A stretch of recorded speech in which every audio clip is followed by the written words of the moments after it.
ये कहानी है रामकिशन की। रामकिशन एक बहुत ही गरीब किसान था। उसकी पत्नी का नाम मीरा था। रामकिशन था तो बहुत मेहनती, लेकिन उसकी मेहनत के अनुरूप उसे फायदा नहीं होता था। वो सारा दिन काम में लगे रहता था। इस बार रामकिशन अपनी पत्नी के गहने गिरवी रखकर ज्यादा बीज और खाद खरीदता है।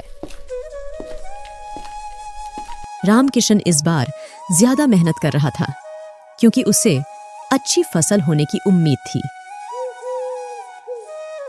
इस बार मौसम से यही उम्मीद है कि ठीक से बारिश हो जाए, वरना हर बार की तरह इस साल भी फसल बर्बाद हो जाएगी। बस अब तो भगवान से यही प्रार्थना है कि बारिश अच्छे से हो जाए।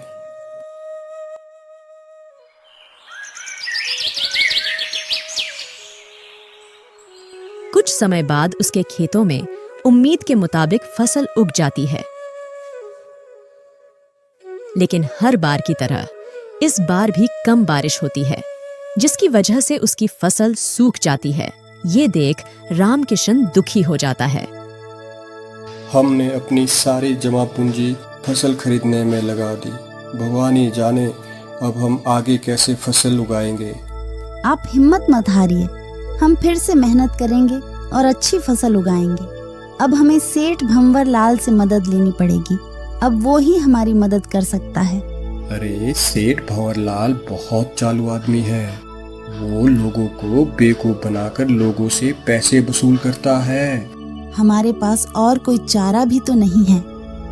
काफी देर तक सोचने के बाद रामकिशन सेठ भंवर लाल के पास जाने का मन बना लेता है।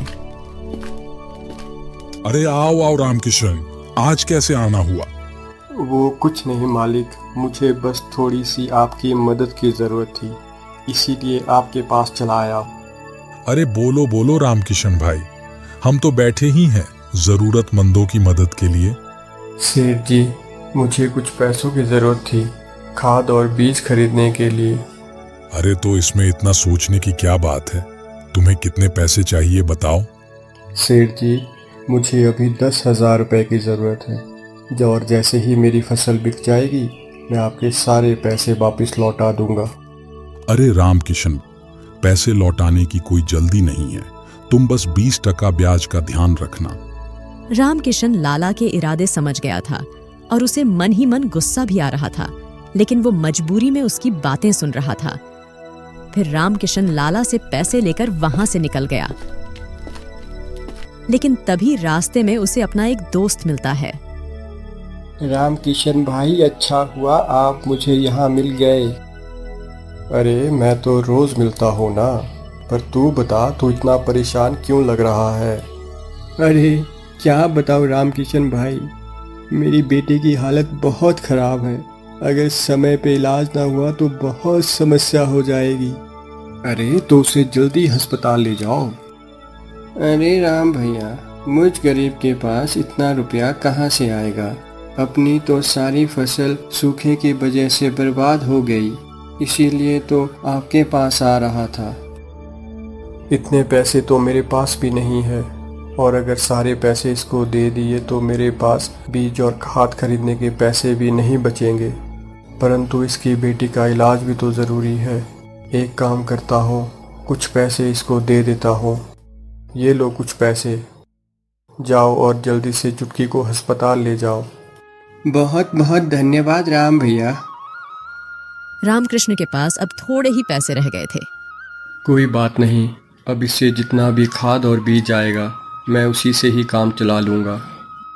रामकिशन ने बाकी बचे पैसों से बीज और खाद खरीद लिए।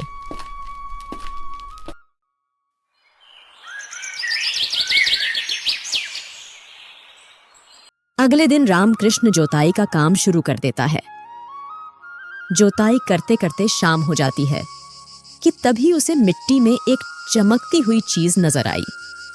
अरे ये तो कोई पुराना संदूक लगता है, इसे घर ले जाता हूँ, घर में सामान रखने के काम आएगा।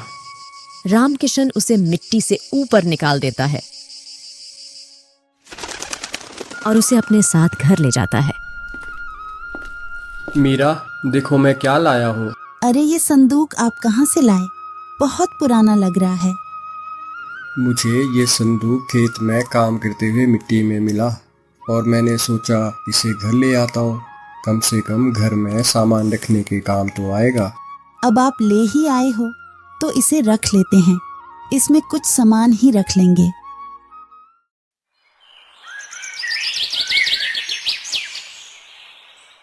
अगले दिन मीरा इस संदूक को साफ करने लगती है, लेकिन तभी उसके हाथ से कपड़ा संदूक में गिर गया और फिर देखते ही देखते उसके कई कपड़े बन गए। हे भगवान, ये क्या हो गया? ये अचानक इतने सारे कपड़े कहाँ से आए? फिर मीरा सारी बात रामकिशन को बताती है और उसमें अपनी एक सोने की अंगूठी डालती है। देखते ही देखते वो भी कई अंगूठियों में बदल गई। ये देख दोनों बहुत ज्यादा खुश हो जाते हैं। फिर दोनों खुशी खुशी रहने लगते हैं।